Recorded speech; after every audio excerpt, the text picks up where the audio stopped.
भूमिका बनाई कि आप इस देहरादून की पावन धरती पर कथा करिए। जिनके मन में ऐसा उद्देश्य आया, ऐसे परम आदरणीय सम्माननीय श्रीमती मंजू देवी जी, आपके लिए जोरदार तालियां।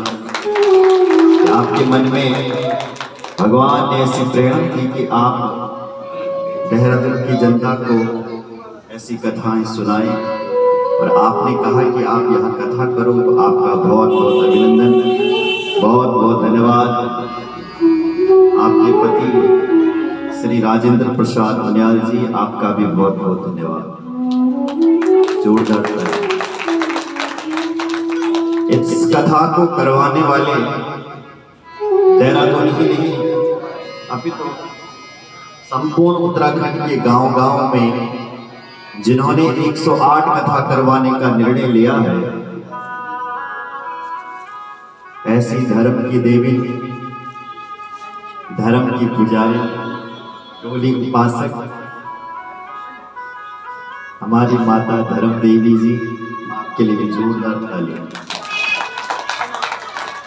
हमारा इस कथा में मार्गदर्शन कर रहे हैं, और जिनकी एक हाँ करने पर यहाँ पर इस कथा का शुभारंभ हुआ, ऐसे परम आदरणीय सम्माननीय इस कथा के मार्गदर्शक हमारे मुख्य सहयोगी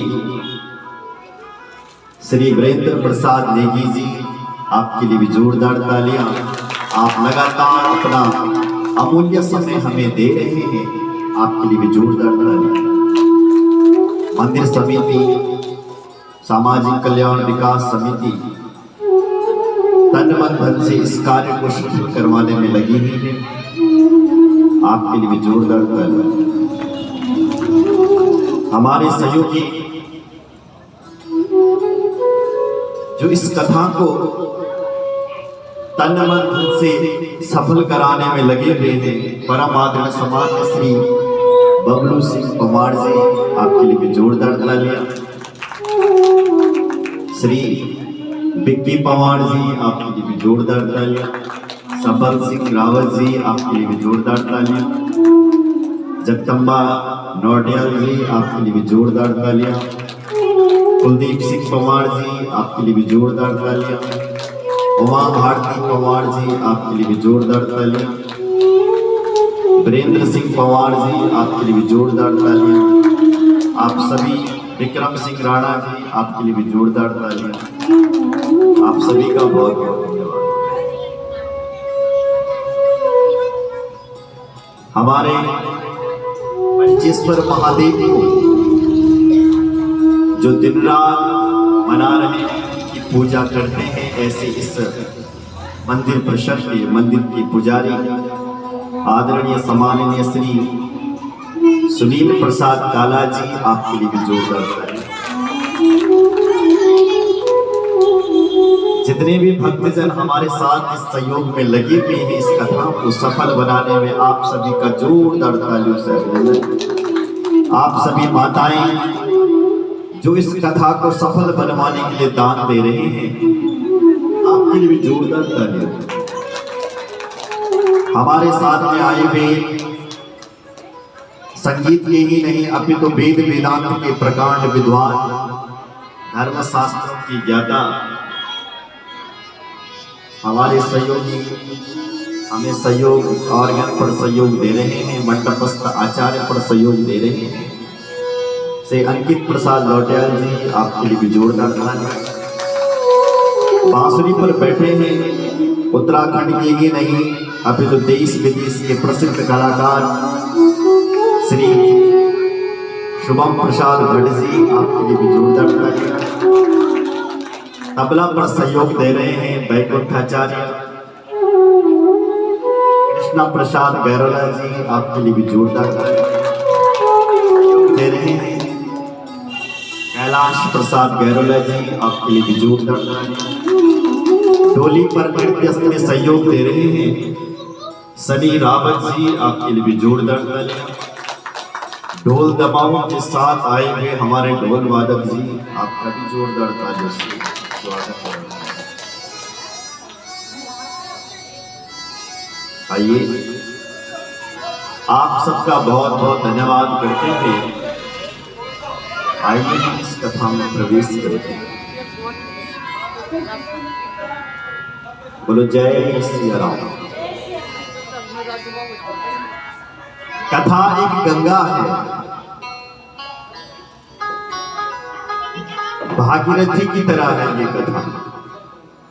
जैसे भागीरथी गंगा है, ऐसी ये कथा की गंगा है। भागीरथी गंगा में जब हम स्नान करते हैं, वो हमारे तन को शुद्ध करती है। जब हम कथा गंगा में स्नान करते हैं, ये कथा हमारे मन को शुद्ध करती है। ये दोनों गंगा है, और कथा गंगा की विशेषता ज्यादा है। क्यों? बोले यदि तुम गंगा में स्नान करना चाहे तो तुमने गंगा के तट पर जाना पड़ल, तब तुम्हें स्नान करने का वहां फायदा मिल सकता है। लेकिन यदि कथा गंगा में स्नान करना चाहते हो तो वहां कहीं जाने की आवश्यकता नहीं, ये तुम्हारे घर में आकर के तुम्हें नहला देगी। इसलिए इस गंगा को भागीरथी गंगा से श्रेष्ठ कहा गया। सकल लोक जग पावन गंगा, समस्त लोगों को पावन करने वाली यदि कोई गंगा है, ये कथा गंगा है। बोलो जय श्री राम। अगर आप चाहोगे कि मैं भागीरथी गंगा को देहरादून में बुलाती हूँ, सोचो एक मिनट के लिए, क्या गंगा जी देहरादून में आ सकती? तुम्हें गंगा के तट पर जाना पड़ेगा, तब तुम्हें उस गंगा को सुलभ हो सकती है।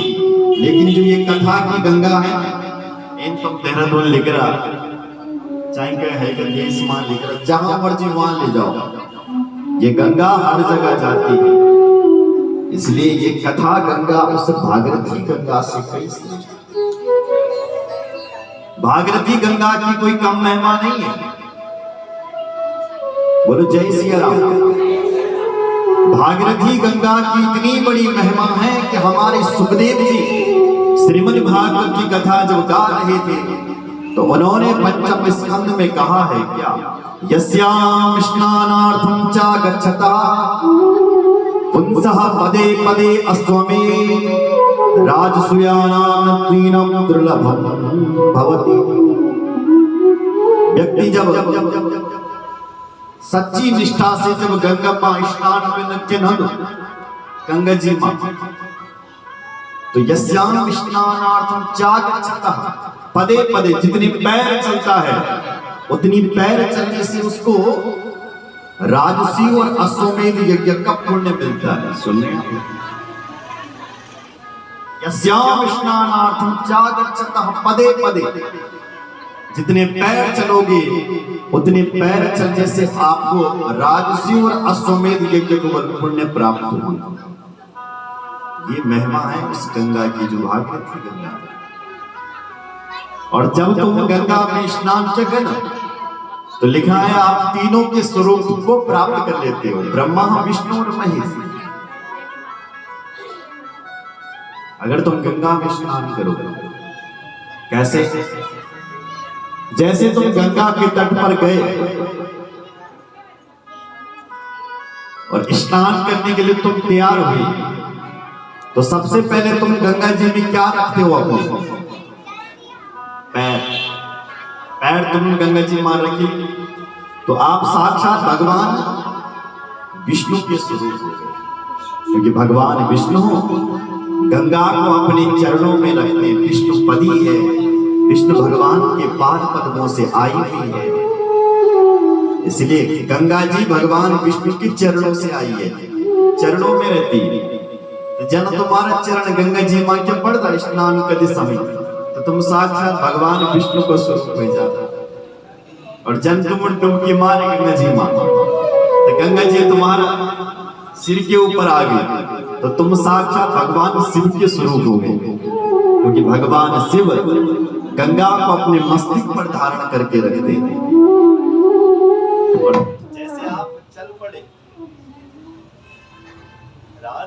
राधे गोविंद